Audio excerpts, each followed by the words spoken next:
I want to talk today about perhaps a funny way to put this, the grammar of our lives.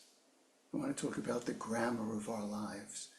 And I want to explore how we use language, particularly from four different vantage points as we walk this way together. Because I believe this really reflects the arc, as it were, of our unfolding. And we could perhaps use it as a compass point or a map, if we hold it loosely and respectively, that can support us as we walk this way together. This talk will be the first of a series of talks that I want to give and continue during the session together. So I want to start first with a real interesting story of an experience of myself when I was in psychoanalytic training and in a class. We were talking about narcissism. And the teacher started offering a vignette of this person that he was working with, who was very self-involved, completely self-involved.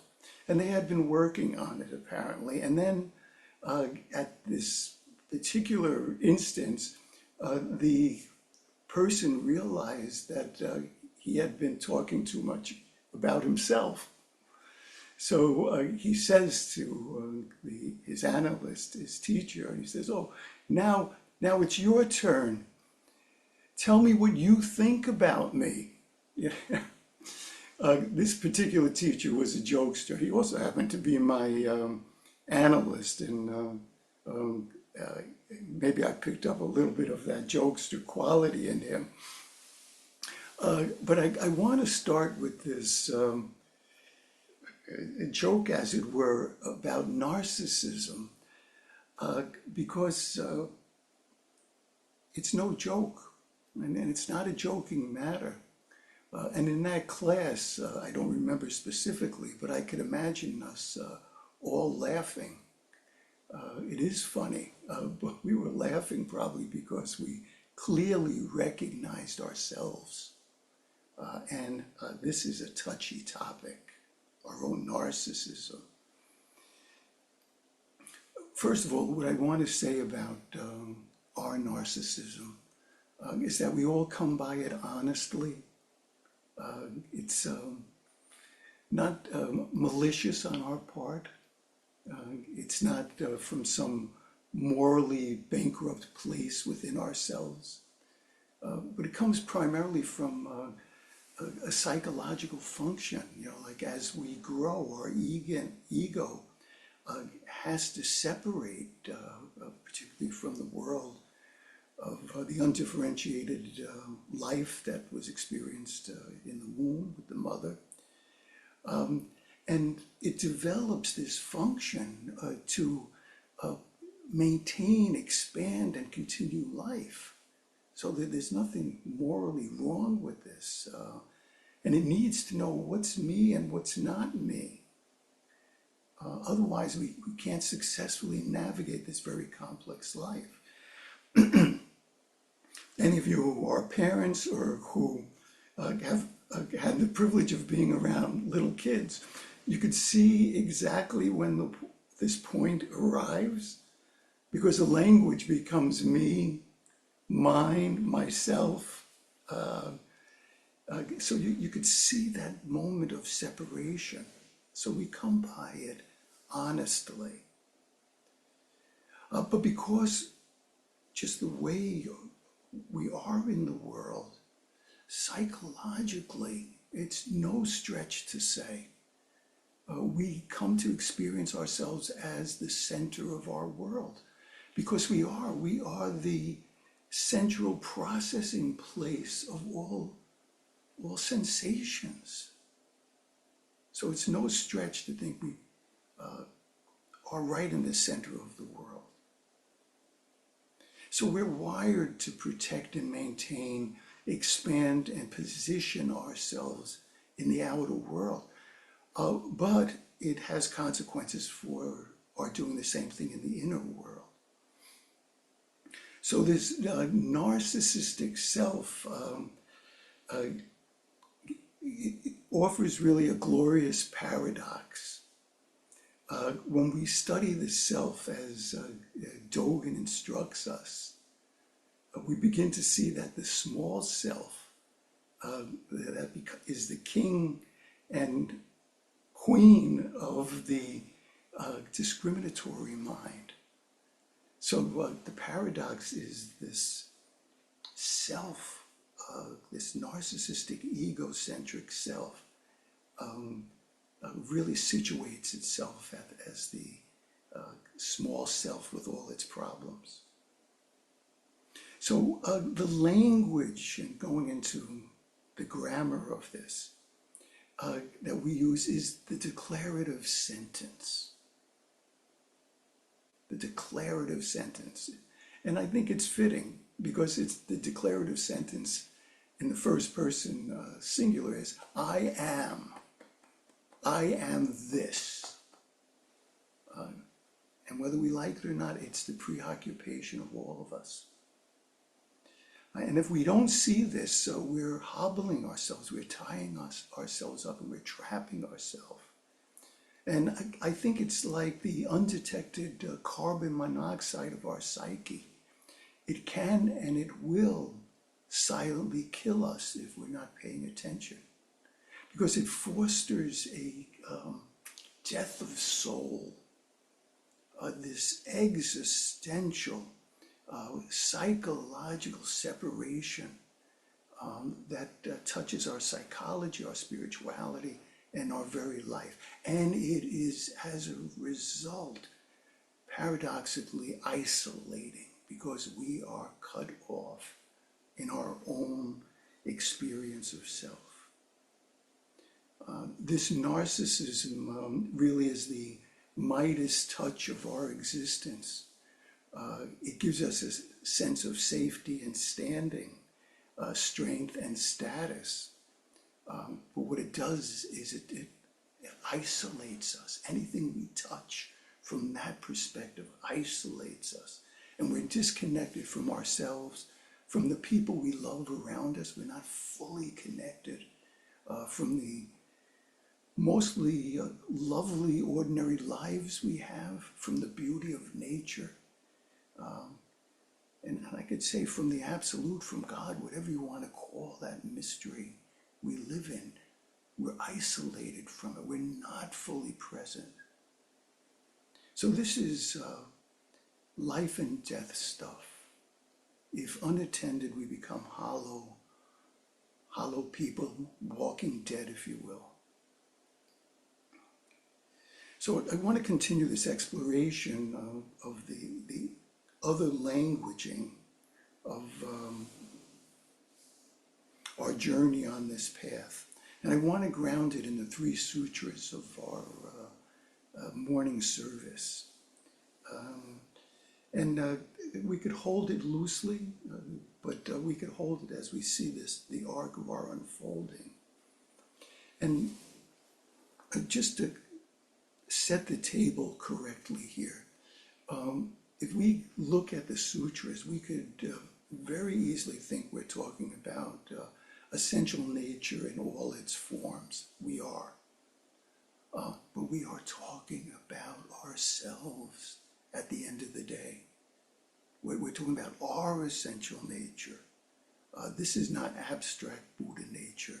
It is our very self. So now for the grammar exploration. So we start with discriminatory mind with the declarative sentence, I am. And that tries to describe itself. I lost my place here. Give me a second here.